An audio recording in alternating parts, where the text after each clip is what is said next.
21세기를 선도하는 무속 팟캐스트 방송. 그래 나는 무당이다. 반갑습니다. 그래 나는 무당이다를 시청해 주시는 애청자 여러분, 일주일 동안 잘 계셨는지요? 오늘 진행을 맡게 된 사바세계 명품 박수가 되고 싶은 1% 명품 박수가 되고 싶은 신석우 인사드립니다. 안녕하십니까? 그리고 진행을 함께 해줄 무교계의 깔때기 앵그리조 조성재 선생님을 모시고 함께 진행하겠습니다. 네, 안녕하십니까? 안녕하세요. 반갑습니다. 날씨가 좀 많이 차졌습니다. 예. 네. 지금 시대가 최순실 사태로 많은 사람들과 무교계와 무당에 대해서 다시금 관심을 가지게 되는 그런 계기가 된 것 같은데, 조선 선생님 어떻게 생각하시는지요? 예, 지금 뭐 최순실 사태로 언론과 그 방송에서 우리 무당과 우리 무교를 많이 폄하하고 그런 이야기를 많이 했지만 또 그런 현상 때문에 우리 많은 무교인들이 분노하고 항의도 하고 그런 사태가 벌어졌습니다. 그렇지만 거기 한편으로 또 생각하면은 전혀 우리 무교와 우리 무당에 대해서 모르던 일반인들이 도대체 무교가 뭐냐, 무교가 우리 대한민국의 우리 전통 종교인가, 전통 신앙인가 하는 그런 의구심을 가지고 다시 한번 우리 무당과 무교를 관심을 가지는 그런 계기가 되지 않았나 하는 긍정적인 효과도 있었다고 또 한편 스스로 위안을 해보는 겁니다. 네. 근데 뭐 긍정적인 생각도 계시지만은 사실 무교인 한 사람의 입장에서 하나의 목소리를 내기는 참 어렵다고 생각합니다. 지금. 아니 그렇죠. 우리가 참 전번에 순실은 무당이 아니다는 편에서도 우리가 이야기를 했지만 우리 무교계의 그 현안에서 목소리를 한 목소리 낼 수 있는 그런 단체, 그런 모임이 결성되어 있어야 되는데 그런 것은 지금 현재 흩어져 있는 무교 단체들이 해야 되는데 단체들이 그 역할을 못 한다고 내가 이야기했더만 또 이상한 사람이 또 그걸 무슨 중앙에 이사라는 사람이 또 그걸 말입니다. 그걸 네. 막 싣고 그러는데 자기들이 할 일은 똑바로 하고 난뒤 해야죠. 우리가 무교 발전을 위해서 같이 힘을 모아자는데 뭘 자기 혼자만 흥분할 필요가 있어요? 그래서 말입니다. 제가 느끼기에는 이 무교 발전보다는 그분들은 사리사욕이나 본인의 이익만을 추구하는 그런 단체지 않나 그런 생각이 간혹 들고, 오늘도 이래 진행을 하면서 앞서서 우리 방은미 선생님께서 바쁘시다 보니까 오늘 우리 두 분이 직접 이래 진행하게 됐는데 팟캐스트 방송에 홍일점이 빠지니까 조금 썰렁한 면도 있겠네요. 예. 방은미 선생님 오늘 뭐 급한 일이 있어가지고 오늘 이제 우리 신서우 선생하고 둘이 하게 됐습니다. 네. 가운데 여자분 한 분 계시면 아주 분위기가 좋았는데 남자끼리 하니까 좀 썰렁한 기분도 있네요. 네, 오늘은 방송 주제는 이 삼국시대와 고려시대 그리고 조선시대와 지금의 무교 현실에 대해서 비교해 보도록 하겠습니다. 근데 삼국시대라고 하면은 그 대충 시기적으로 말하면 몇 년 전이다라고 이렇게 이야기하면은 이 애청자들이 알아듣기 쉬운데 사실 삼국시대 고려시대라 하면은 시대상 배경이 따로따로 다 되어 있는 것처럼 사람들이 그렇게 느끼거든요. 그러니까 이제 삼국시대 그러면 우리가 이제 늘 잘 아는 고구려, 백제, 신라 시대를 생각하면 됩니다. 그러니까 지금으로부터 뭐 한 2000년 전 이렇게 이야기해서 해도 되고 네. 한 뭐 2000년 전으로 이렇게 뭐 2000년 전 그때 네. 이제 건국됐다고 시작하니까 그러니까 그 당시에는 아주 지금으로 이야기하면은 상고사 고대사 시대라고 볼 수 있죠. 네. 삼국시대 그러면 이래 고구려, 신라, 백제 이 시대의 각 그 나라마다 이 무당들이나 이 무교의 이 쉽게 말하면 그때 당시에 무당들의 현실에 대해서 각각 나라마다 틀렸는가요? 지금 그 당시에는 이제 고구려, 백제는 네. 같은 계열이니까 같은 계열이다. 네. 고구려에서 백제가 나왔으니까 그렇죠. 같은 계열이니까 거의 비슷했어요. 그리고 또 백제에 대한 기록은 그렇게 많이 안 남아 있어요. 물론 고구려도 그렇게 많은 건 아니지만 백제와 고구려는 좀 비슷했고 신라는 좀 특이했다. 소위 말해서 이제 인종으로 보면은 신라와 고구려와 백제는 몽골 계통의 종족이라고 볼 수 있고 신라는 흉노족 투르크 민족이다. 네. 그러니까 신라와 당나라는 같은 투르크 흉노족 투르크 계열의 민족이었다는 거죠. 네. 그래서 우리가 신라가 외세의 힘을 빌려서 뭐 삼국 통일했다 이렇게 이야기하지만 사실은 같은 민족끼리 힘을 모아서 다른 민족을 다른 종족을 물리쳤다 이렇게 해석하는 게 더 나을 거예요. 그 대표적인 예로 그 고구려 시대 이 삼조고를 거진 형상을 많이 떠올리는데 말입니다. 예. 예, 그 삼조고에 대해서 좀 간략하게 설명을 하죠. 삼조고는 정말로 그 삼조고 형태를 보면은 그 삼조고가 까마귀가 맞는지 의심스러워요.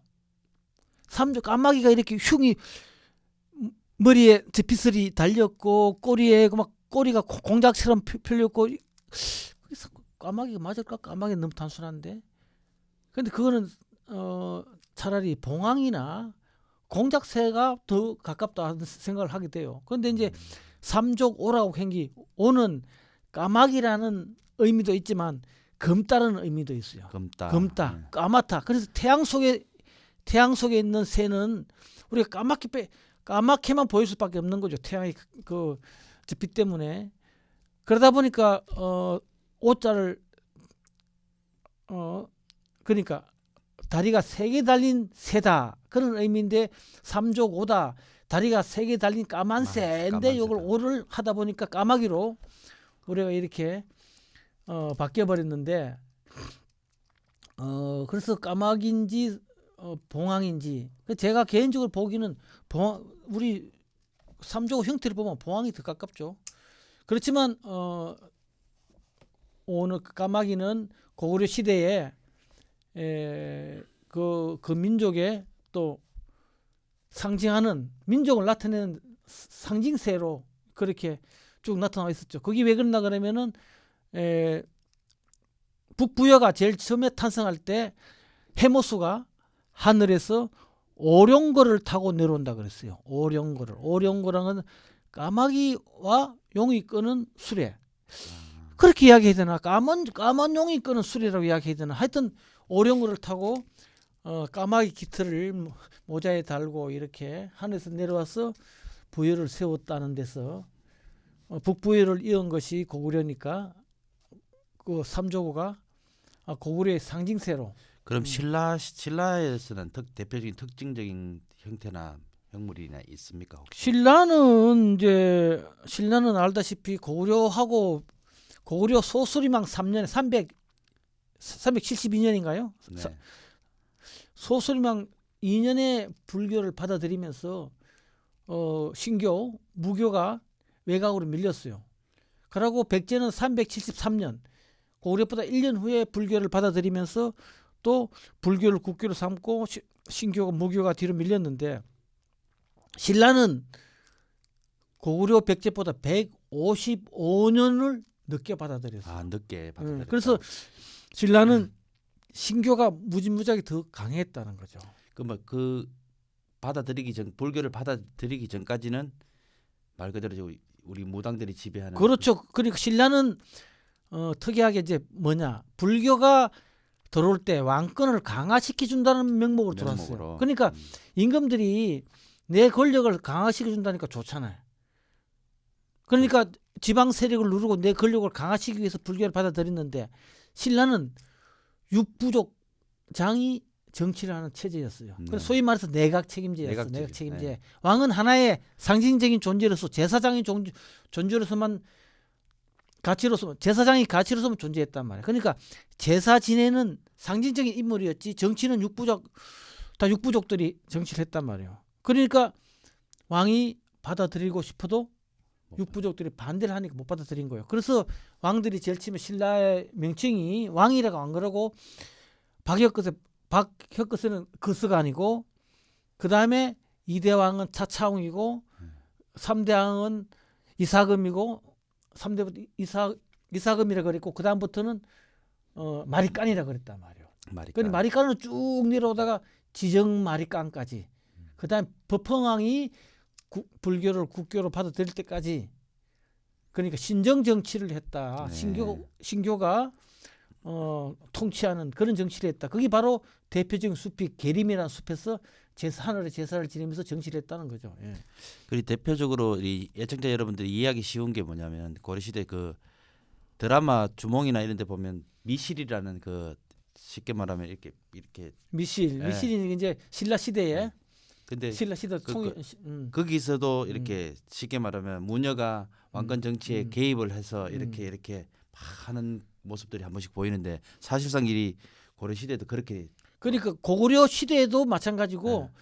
백제 시대도 마찬가지고 소위 말하면 우리 신교 제자들이 우리 뭐라 그래 해야 되나 제자들이 그러니까 우리 무당들이 사제들이 왕권에 대해서 우리가 관여를 많이 해서 불교가 국교로 되어 있지만 왕의 서성으로서 자리는 물론 줬지만 물론 왕의 서성으로의 자리는 불교한테 내줬지만 우리 무교가 우리 신교가 왕에게 많은 조언을 하고 국가 또 국사에도 많이 관여를 했다는 것이 많이 드러나 있어요. 예. 그럼 그때 당시 그 백성들 말입니다. 일반 평민들은 이 무교를 받아들이고 이렇게 생활하는데 어떤 형태였습니까? 그 당시에는 불교는 왕실과 귀족들만 믿었어요. 거의 왕실과 귀족들만 믿었고 일반 백성들은 우리 신교, 우리 무교를 더 많이 믿었어요. 그래서 불교에서 우리 자기들 불교를 널리 퍼뜨리고 포교하기 위해서 무불섭합을 한 거예요. 불교에서 우리 무교의 모든 사항을 많이 받아들이고 절에서 본래 사찰을 절이라는 것도 본래 우리 한웅천왕을 모신 대웅전은 한웅천왕을 모신 곳이잖아요. 우리 신교의 장소, 신교의 의식을 하는 장소였죠. 그러니까 한웅천왕을 뒤로 밀어내고 자기들이 다 부처를 모셨기 때문에 우리 일반 대중들을 사찰로 끌어들이기 위해서 많은 포기를 무불섭합을 했는 것이 바로 삼불. 우리는 삼으로 시작하는 거니까 외국에는 부처님 딱 한 분을 모셔요. 한 분하면 맞습니다. 두 분을 네. 모시는데 우리는 꼭 삼불을 모셔. 왜 삼신할머니? 그 다음에 뒤에 산신각을 만들고 칠성각을 만들고 이렇게 했는 것들이 다 우리 무교의 무교를 믿고 따르는 백성들을 불교로 끌어들이기 위해서 그렇게 무불섭합을 많이 했죠. 예. 그래서 대표적인 인물이 통일신라 시대의 원효대사 이런 분들이 이제 네. 들 수 있는 거죠. 예. 그래서 이제 고려시대로 넘어오면서 쭉 이렇게 조선시대까지 이렇게 쭉 살펴보면은 이 타박받고 막 탄압받던 그런 무교는 없었는가요 혹시? 있었죠. 자, 우리가 삼국시대 신라 고구려 백제 시대는 괜찮았어요. 네. 그런대로 불교가 들어왔지만 그런 대로 괜찮았고 고려 시대에서도 중반기까지 1121년 인조까지도 괜찮았어요. 인조까지. 예. 물론 이제 그 당시에 이제 국사 이런 왕의 서성으로는 불교의 다 고승들한테 자리를 담는 게 좋지만 사실은 그 당시에 불교의 고승들은 불교의 고승이라기보다 우리 무교의 고 대사다. 무교의 무교를 수련했던 그런 삶이라고 보는 게 더 좋아요.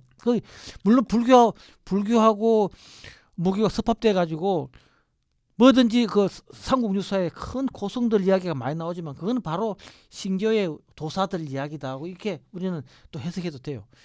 그렇기 때문에 왕의 국사 자리는 내줬지만 고려 시대의 연등의 팔간회를 우리가 맡아 했단 말이에요. 그러니 연등회는 불교 행사였지만 팔간회는 왕실의 조상을 위한 제사를 지내는 거기 때문에 우리 신교에서 우리 무교에서 우리 사제들이 맡아서 담당을 해왔다. 그러니까 그만 국가 행사나 왕실의 안녕을 위해서 왕실의 번영을 위해서 우리가 많이 해왔고 또 고려 시대에는 기우제가 나면은 무당들 200명, 250명, 300명씩 모아놓고 기우제를 막 지냈어요. 비올 때까지 지냈습니다. 비올 때까지. 예. 그런 기록들이 많이 나와요. 대표적인 그 뭐 무당들의 인물이 있습니까 혹시?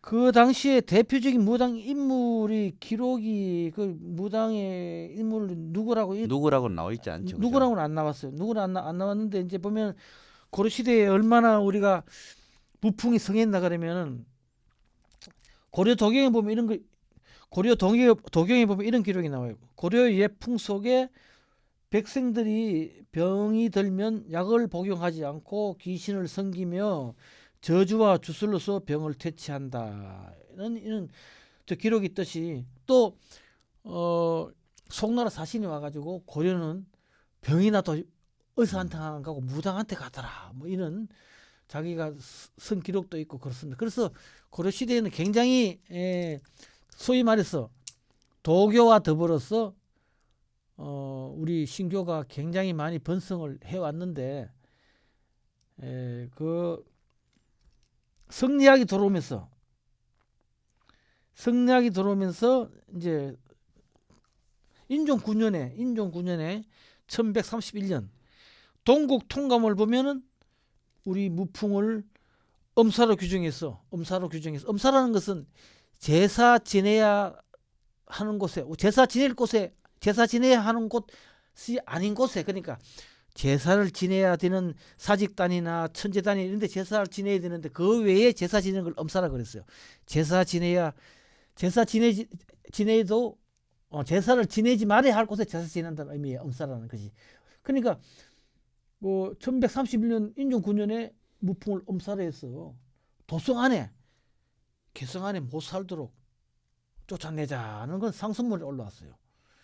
그래서 무당들이 은을 1만 양을 모아가지고 건건인가 건기라는 관리한테 뇌물을 줬어요. 우리 도성 안에 살게 해달라. 그렇지만 그 건기는 뇌물만 따먹고 무당도 도성 밖에 쫓아냈다. 쫓아냈는데 결국은 쫓아내도 그게 되지를 않는 게 결국 안에 도성 안에 살고 그 당시에 또 도성청이라는 걸 만들었어요. 도성청이라는 걸 예종 때 1162년에 도성청이라는 걸 만들어서 국가에 관한 제사를 지내게 무당들한테 시켰단 말이에요. 그러니까 앞뒤가 안 맞는 거예요. 앞뒤가. 저 애청자 여러분 다소 어려운 질문 같기도 한데 이제 그럼 간단하게 제가 우리 조 선생님께 질문을 던져 보도록 하겠습니다. 그만 보통 이래 도깨비라는 형상이 있습니다. 시청자들이 뭐 보시기 아시다시피 뭔지는 모르겠지만 도깨비 형상이 막 무섭게도 생기고 흉물스럽게도 생기고 겁나게도 생기고 이렇게 생기는데 그 도깨비라는 그 말이나 이 유래가 된 것은 언제부터 이렇게 유래가 됐습니까?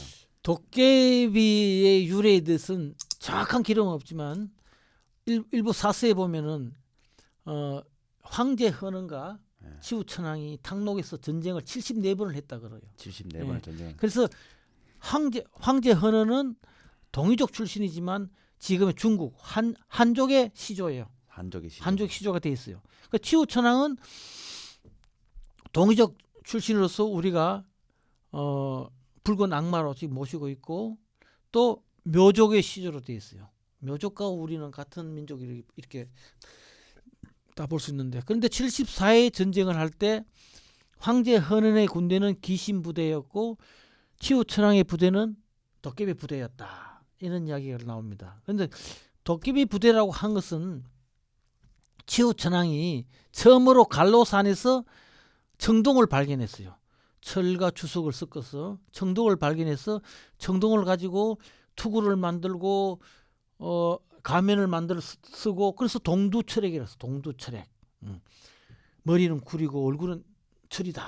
뭐 동두철액 이런 모습을 해서 우리가 옛날에 그 고주몽이나 뭐 또 뭡니까 뭐죠? 강개수 대왕 보면은 철기군들 있잖아. 철기군. 네, 맞습니다. 철기군들이 그때 이제 시작된 게 아니냐. 그래서 철을 만들면서 가면을 쓰고 전쟁을 했기 때문에 또 전쟁을 할 때 치유의 군사 중에 풍백, 우사, 뭐 운사 이런 사람들 구름과 안기를 피워가면서 전쟁을 했기 때문에 도깨비라고. 근데 지금 우리 일반 요즘 근대 와서도 대중적으로 보편화된 게 대문간이나 뭐 어디 문고리나 보면 도깨비 문양이 그렇죠. 도깨비 문양이 있죠. 예. 흔히 들어 있는데 그 도깨비 문양을 아시고 그렇게 달아놓고 있는지 아니면은 그냥 당연히 인테리어로 생각하고 달고 있는지. 그게 이제 우리가 지금 대문간이나 또 뭐 칼자루나 옥문이나 뭐 종걸이나 이렇게 하는 그거는 이제 도깨비 문양이지만 그거는 구룡자라는 게 따로 있어요. 구룡자라고 비애니 뭐 이렇게 이름 쭉 있는데 그거는 거기 맞게 용의 모습을 그러니까 용의 모습을 만드는 거지. 용의 모습이 결국 도깨비 모양하고 거의 비슷한 게 상상의 동물이기 때문에 그래요. 상상의 동물이기 때문에 그래서 우리 도깨비는 치우천왕과 황제 헌원이 전쟁할 때부터 시작된 상징물이지만 중국의 도깨비와 일본의 도깨비와 한국의 도깨비는 다르다. 중국과 일본의 도깨비는 귀신이지만 한국의 도깨비는 서민들의 로망, 도깨비 방망이만 있으면 뭐든지 다 만들어내는 그런 아주 우리하고 친숙한 코믹하고 친숙한 신으로서 귀신을 쫓는 신이다. 그래서 바로 우리 조상이기 때문에 그런 친숙함이 있는 겁니다.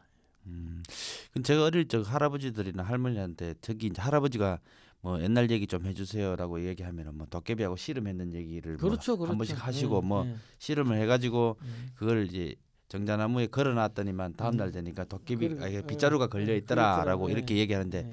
그게 보지는 않았습니다만은 음. 듣는 그때 어린 나이로서는 참 실감나게 들었는데. 그렇죠. 옛날에 도깨비 예. 이야기 많았죠. 옛날에 우리 클 때는 전부 도깨비 이야기 많은데 지금 네. 도깨비가 다 사라졌잖아요. 지금 서울 성내에 도깨비에 관한 곳이 있습니까 혹시? 서울 성내에 도깨비가 있는 곳이 옛날에 그 뚝섬에 뚝섬. 뚝신사라고 치우천왕 제사를 지냈던 곳이 있죠. 아, 네. 그 둑이 독이거든요.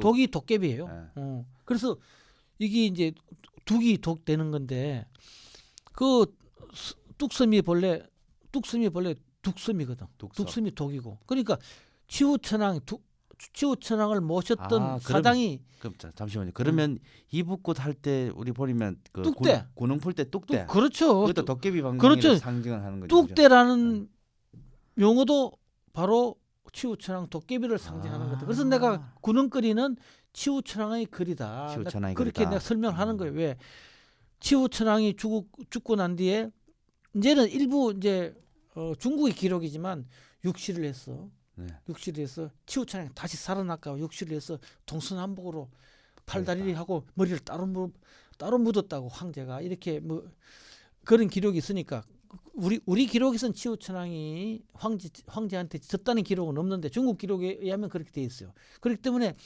우리가 구능거리 할 때 사냥을 하고 타살거리를 하고 네.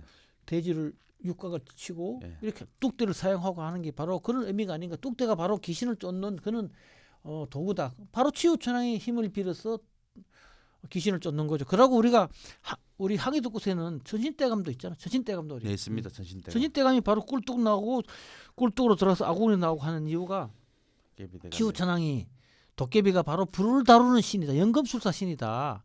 그런 의미가 담겨 있는 거예요. 그래서 치우천왕은 우리 항해도곳에 많은 영향을 주고 있는 거예요. 그러니까 즉다시 말해서 연금술사라는 것은 철을 다루는 사람이거든.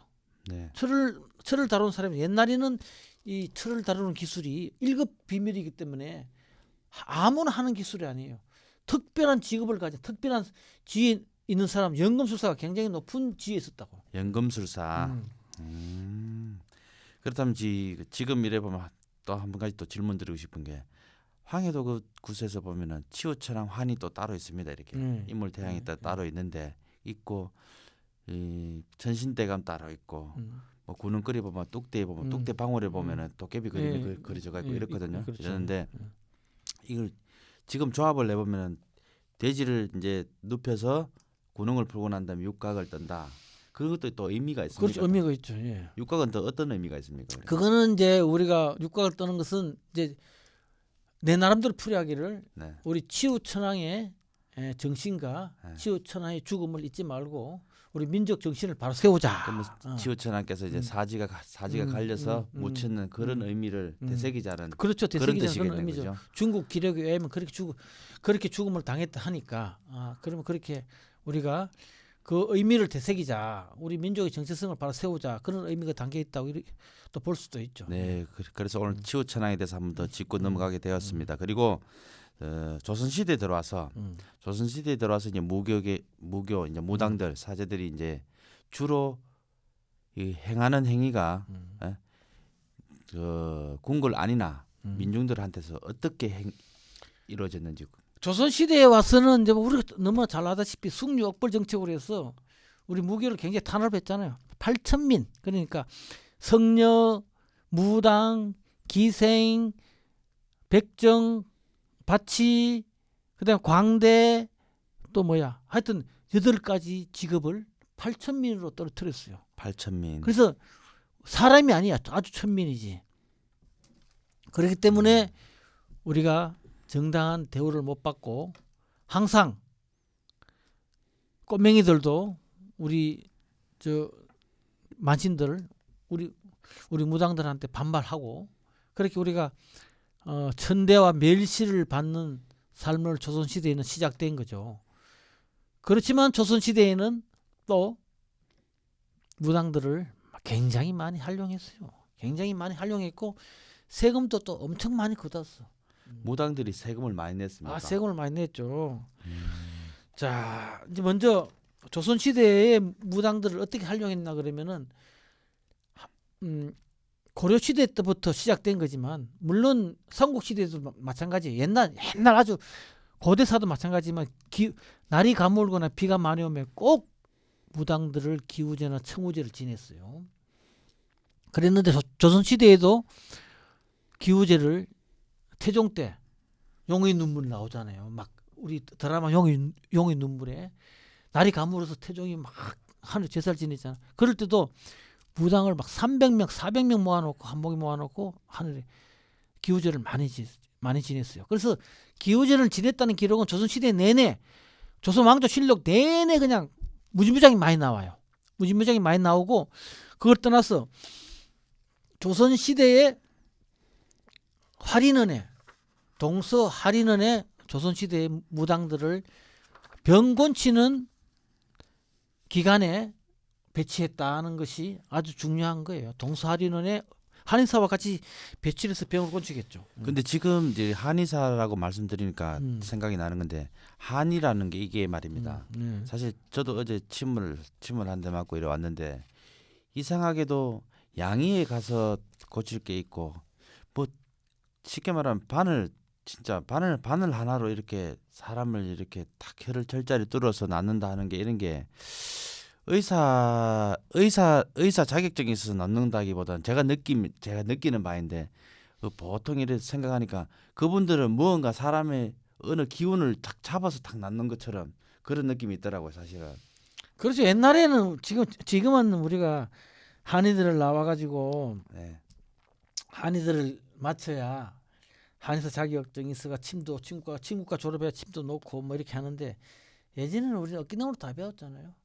어깨너머로 한의는 어깨너머로 배우고 그냥 선생님 밑에서 배우면서 쭉 내려온 거예요. 그걸 이제 약사법을 만들어가 통제를 하기 시작했는데 정말 동양의술의 지금 이 침이라는 것은 학교에서 배워서 되는 게 아니고 정말 소위 우리 신교에서 이야기하면 신침이 돼야 돼. 신침. 제 어릴 적 기억이 발을 삐거나 이렇게 넘어서 다쳤을 때는 동네에서 이제 단골 할아버지한테 찾아가서 그분 뭐 의사도 아니고 그렇죠. 아무것도 아니고 그냥 근데 그분이 꼭 이렇게 넣으면은 편안하게 낫는 게 그렇게 느껴지는데 그런 분들도 이렇게 보면 신이 있다고 봐야 되는 건지 신명으로 탁 이렇게 치료를 하는 건지. 그러면 아무래도 그 신명이 약사 신명이 있다고 이렇게 봐야 되겠죠. 물론 그렇게 생각해야 되겠습니다만. 그러니까 양의들은 조금 덜하지만 한의사들은 또 한약사나 한의사들은 약간의 100%는 아니겠지만 일정 부분은 약사나 약사 신명이 줄기가 있다고 봐야 돼요. 근데 요즘 현실에는 중국에서 뭐 중의사를 전공하고 한국에서는 절대로 면허 발급이 안 된다고 합니다. 사실은 뭐 물론 중국 사람이든 우리나라 사람이든 인간인 건 마찬가지인데 예? 의료 진료하는 그 행위에 대해서는 대한민국이 좀 더 깐깐하다고 하는데 사실 한의사들 중에서도 이렇게 보면은 정말 신침을 낳는 분들이 계시고 예? 고집스럽게 이렇게 다 가시는 분들도 계시는데 물론 다 그런다는 건 아닙니다만은 그런 분들 보면 대부분 윗대에 보면은 할아버지들이 그렇게 행하시던 분들이 계시더라라는 공통점이 있고. 그럼 이제 그냥 국조보감에 보면 기우제를 지냈다는 기록이 태종 때부터 세종 때부터 쫙 엄청 많이 나와요. 그래서 이제 동서할인원의 운영비를 무당들이 대가면서 동서할인원에서 소위 서민들의 병치료를 해왔고 그걸 떠나서 또 우리 무당들한테 조선시대 세금을 엄청 많이 매겼어요. 세금을. 그럼 그때 당시 이렇게 기우제를 지낼 때가 무당들이 다 돈을 걷어서 지내는 겁니까? 그러면? 그렇죠. 무당들은 기우제를 네. 잘 지냈다고 중종 때는 상도 줬어요. 아. 상도 주고 기우제 세종 18년에 무당에게 백미를 주고 기우를 했다. 그러니까 무당들을 동원할 때는 일정 부분 그 대가를 주는 거야. 쌀을 줬어. 쌀을 주고 했다고 이제 100%다 주진 않았지만 세종 때는 그 쌀을 좀 줬대요. 쌀을 줬다. 쌀을 줬다가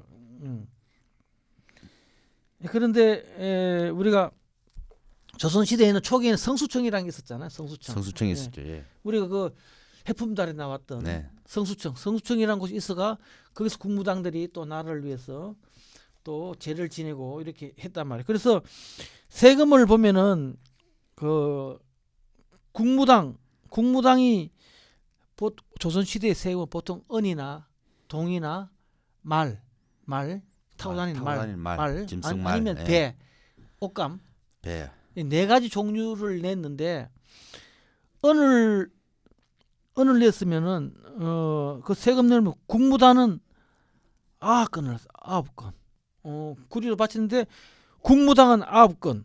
그러니까 그 당시에 정상품 그러니까 그 당시 영의정들이 세금이 구리가 9건이었어. 아, 영의정들이. 영의정하고 국무당하고 똑같이 세금을 냈다는 거예요. 그다음에 전이 국무당이 8건이야. 그다음에 송악무당이 또 8건. 덕적무당이 다 6건. 덕적도에 옛날 덕적도에 하늘에 제사를 지내는 천제단이 있었어요. 덕적도에. 예, 그래서 덕적무당이 국무당의 일종이에요. 그러니까 우리가 국무당이라 하면 한 사람만 있는 줄 알았는데 나라를 제사 지내는 곳곳에 담당하는 무당은 다 국무당이에요. 다음에 삼성사, 9월산에 있는 삼성사 한인 한웅 당군을 모신 삼성사 무당이 또 구리가 또 6건이었어. 그러고 마을에 마을 도당꾼, 마을의 도당을 담당하는 당무당은 구리가 2건이야, 2건. 그다음에 일반 무녀는 구리가 1건이었어요.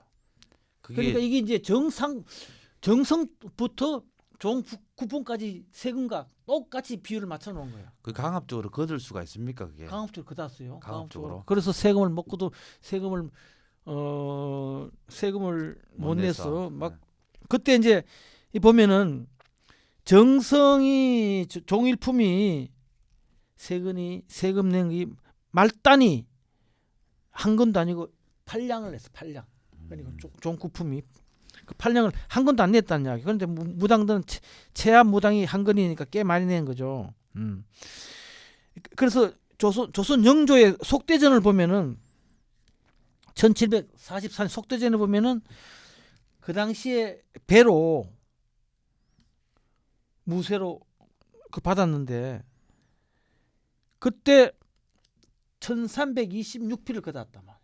무당 한 사람당 한 필씩 세금을 걷었는데 그러면 무업에 종사하는 인구가 상당히 많았다는 얘기죠. 그러니까 1326필을 걷었다는 것은 1326명이 한 필씩 냈다는 거 아니에요. 안 낸 사람도 있을 거고 안 낸 사람이 한 30%는 더, 그 플러스 30%는 더 해야 될 거고 또 이것이 한강 이남이었다는 것이 문제. 한강 이북의 무당들의 세금을 걷어 쓰는 국방비로 사용했다. 국방비로 사용했다. 그러니까 항이도 이북의 무당들한테는 그다서 국방비로 사용했으니까 그 당시에 1326필이면 그 우리가 일제 강점기 때 1920 몇 년에 무당의 숫자가 1660몇 명이었거든요. 네. 그러면 그 당시에는 그 조선 총독부에서 조사했던 그 조사는 정확하지 않다. 그러니까 이 당시에 벌써 1326명이 배를 냈는데 조선 시대 일제강 1900 그러면 벌써 몇 년 전이에요. 그러면은 벌써 200년 가까운 뒤에 300명만 늘었다는 것은 조금 이거는 문제가 있다. 그 통계가 이제 하여튼 일제강점기는 1663명인가 이렇게 뭐 돼 있다 이렇게 돼 있어요.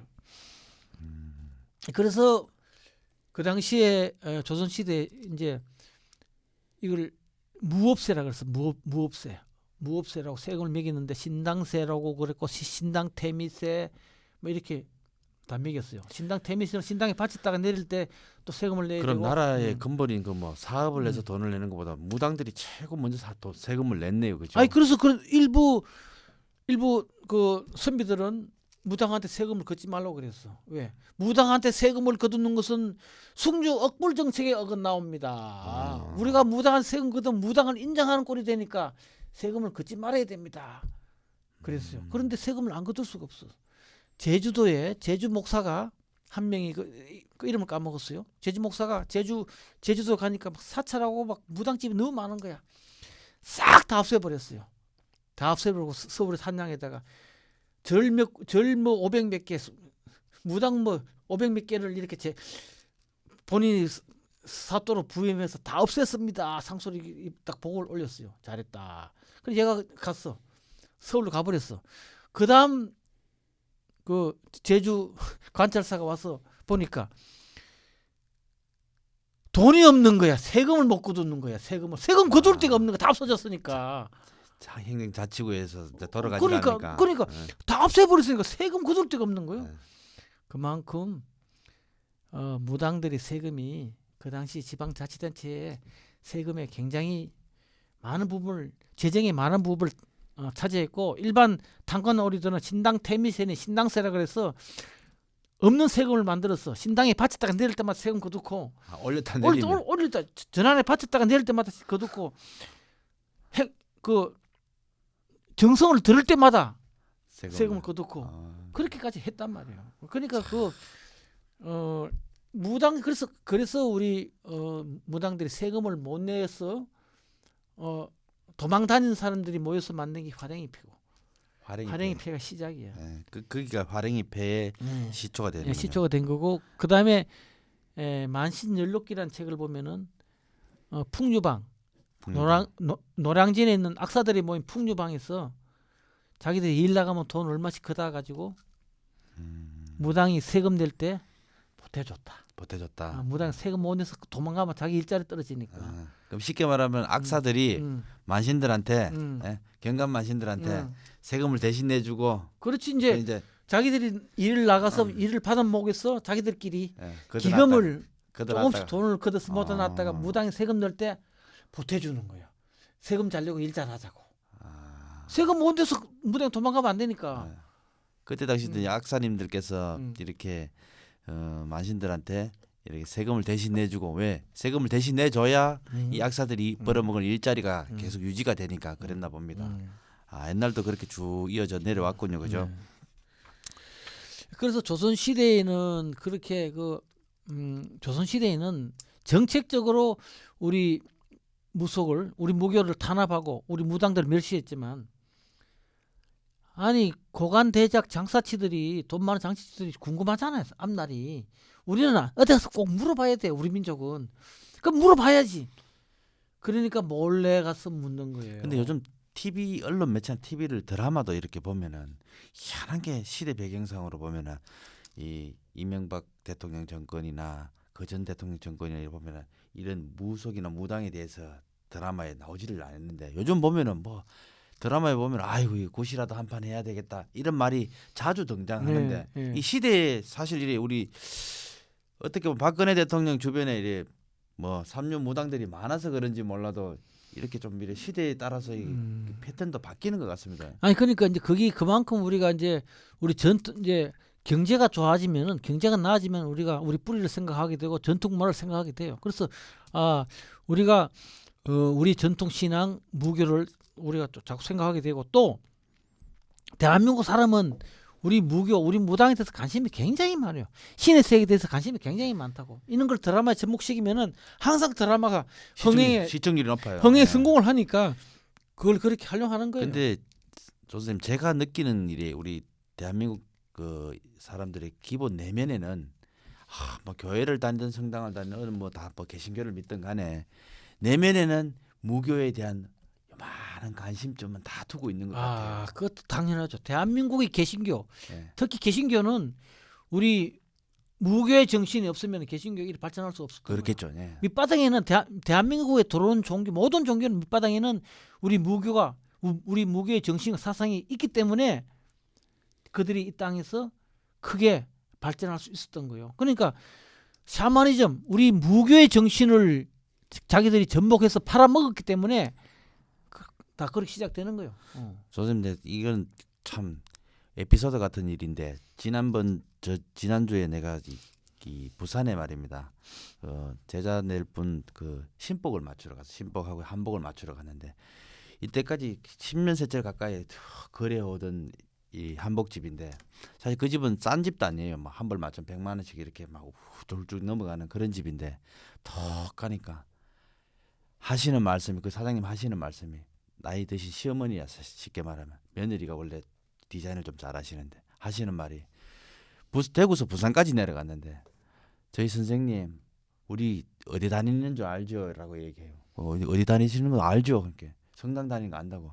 신부님이 무당들한테 한복을 지어주지 말해. 그럼 내가 그 자리에 딱 했어요. 한복을 지어주지 말라고 하면은 당신은 한복 장사를 하지를 말아야지. 그렇지. 이 한복 배를 짜지를 말고 팔지를 말아야지. 왜 이 완전 전통 우리 한복을 갖고 이렇게 팔아 먹으면서 무교는 인정 안 된다. 무당들한테 이거 팔면은 우리 장사 망한다.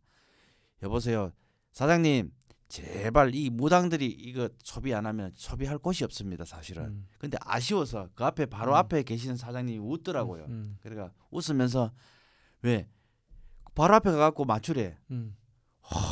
우리 무당들이 외상이 있습니까? 뭐 어디 뭐 돈을 안 줍니까? 일한 자리 내면 한복 이렇게 톡 맞추고 이렇게 하는데 그걸 가지고 다 그럴 때 그러니까 그 어느 신부인지 그분은 아주 잘못 배운 신부예요. 안타까워서 하는 말이 제가 만약 그 얘기 다 들었으면 화가 나 싸울 뻔했는데 우리 제자들이 그냥 말리고 해서 그냥 나왔습니다만은 사실 희한한 게 뭐 무당이라 하면 안 준다 하지 마라.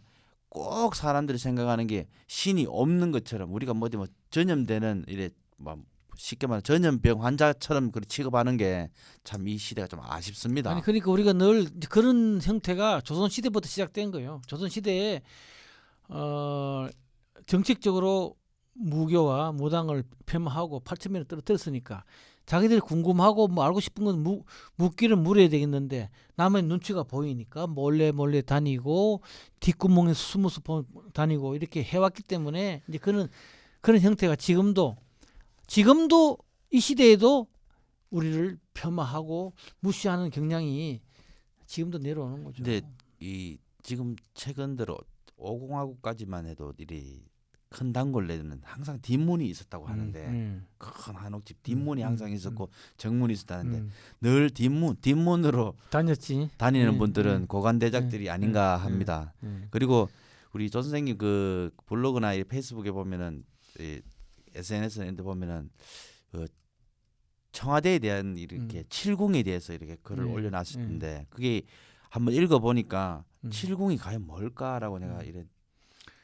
그리고 칠궁에 대해서 지금 청와대에 그 인왕산 쪽으로 올라가는 길에 흉측스럽게 담하고 그 개화집 치마가 딱 붙게 나와 있는 곳이 바로 칠궁이에요. 칠궁이라는 것은 영조가 자기 어머니 최무술이 최상궁을 기리기 위해서 처음에 육상궁을 지었다가 그 다음에 임금의 엄마지만 후궁으로서 종묘에서 제사를 못 받는 7 여인들을 위해서 7개의 사당을 정각을 지은 것이 그 칠궁이에요. 7 여인은 후궁들이다, 그죠? 후궁들이고 후궁이 아니고 나중에 추존된 사람도 있어요.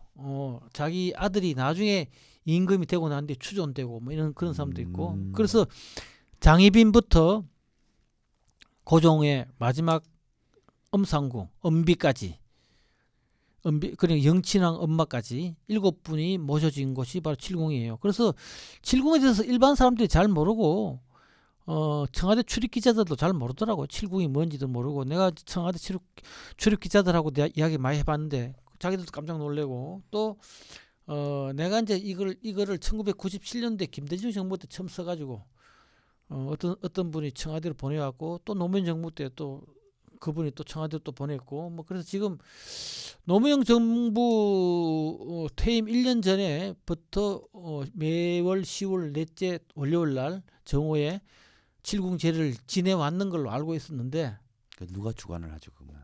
이시종려학원에서 내가 구슬하는 게 좋은데 구슬 못 하니까 이시종려학원에서 맡겨라. 제를 지내라. 결국은 종묘도 이시종려학원에서 제사를 지내는 거예요. 이시종려학원에서 지내는 거니까 이시종려학원에서 제사를 지내게 했는데 지금은 지내는지 안 지내는지 모르겠어요. 이명박 정권 들어서고 제사가 중지됐는지 안 됐는지 2006년도에 제사 지냈다는 기록만 나오지 그 후의 기록은 인터넷에 안 나오더라고요. 그래서 제사를 안 지내는 건지 그거 잘 모르겠어요. 그런데 나는 청와대는 본래 일곱 여인이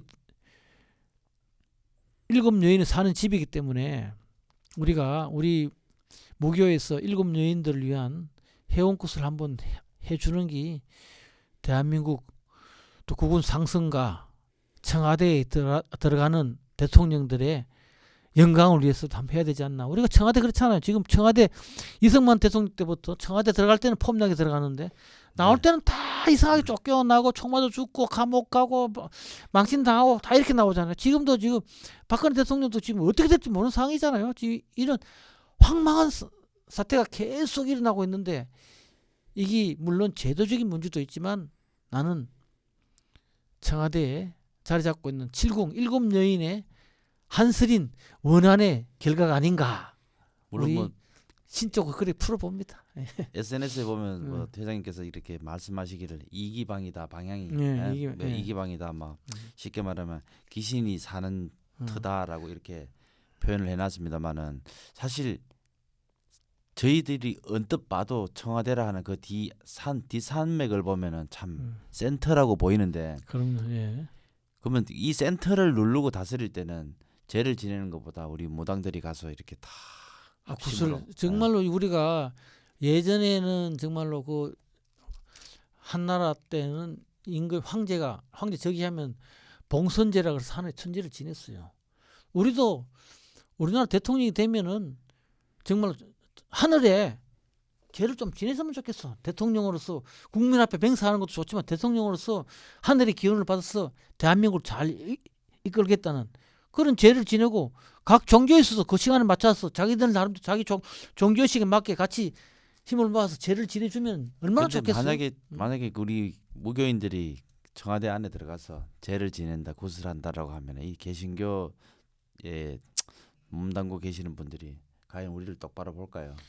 우리가 뭐 청와대 들어가서 구슬한다는 건 상상도 못할 일이고 그건 되지도 않고 그러니까 우리가 정말 떠드는 사람들은 대통령 취임식 할 때 우리는 따로 그 시간에 맞춰서 우리가 하늘에 제를 지내는 그런 행사도 대통령 훌륭한 대통령 존경받는 대통령 국가를 발전시키는 대통령을 되기 위한 전 50만 무교인들의 천제를 드리는 마음 이렇게 해서 우리가 천제를 한번 드리는 것도 좋지 않을까요? 그것도 하나의 내년 선거 끝나고 2018년에 대통령 취임 때 또 어느 단체에서 그런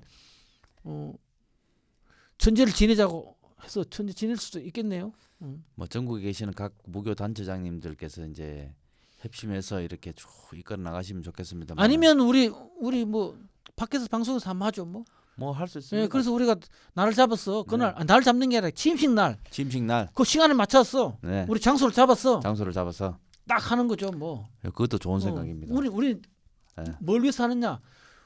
훌륭한 대통령, 존경받는 대통령을 위한 천제.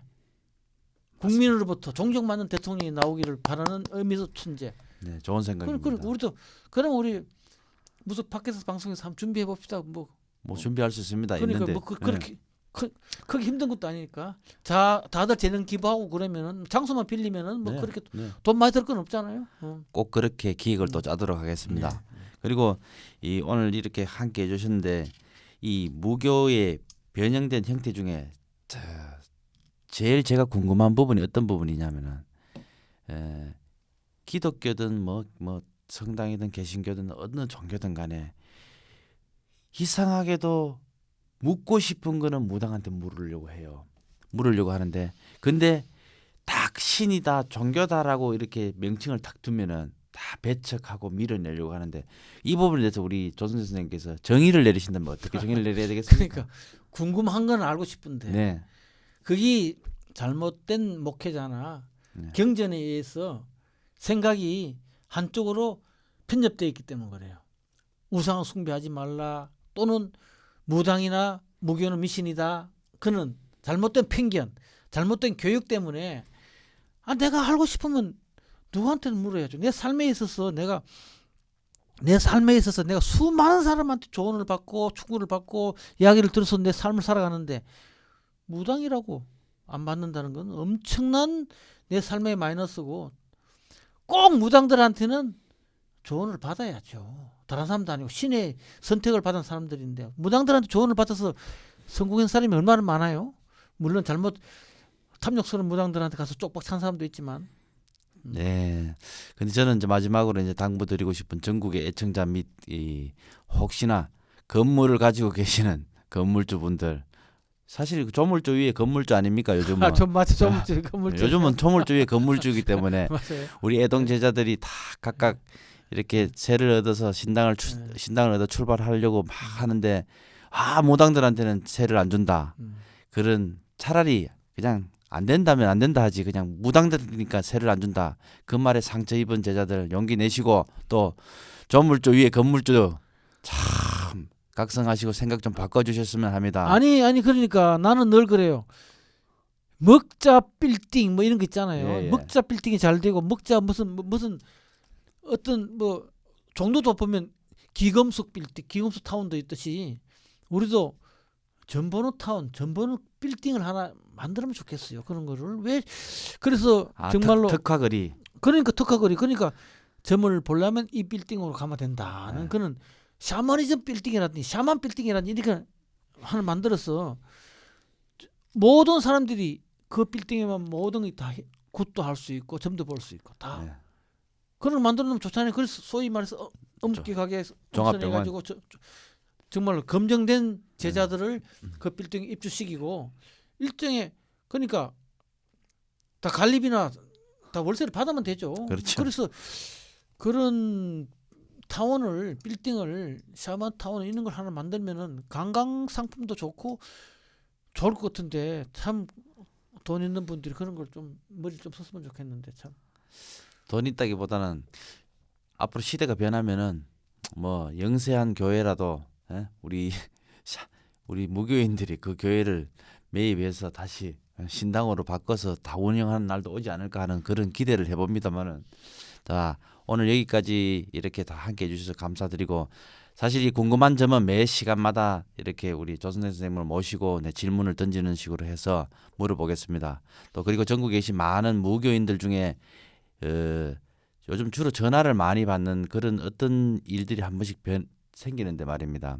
부탁드리고 싶은 게 자 어떻게 해서 전화를 합니다라고 이렇게 예의를 갖추고 전화하면 되는데 대뜸 전화하셔가지고 조성재 씨 알아요. 누구 알아요. 이렇게 대뜸 이렇게 얘기하시는데 네. 그 다 아는 거는 다 누구나 다 압니다. 아는데 예의를 갖추시고 답답한 점만 이야기하시면 되는데 꼭 저를 가르치시고 우리 조선재 선생님을 가르치시고 박은미 선생님을 가르치시려고 하면서 막 전화를 하는 분들 참 아쉽습니다.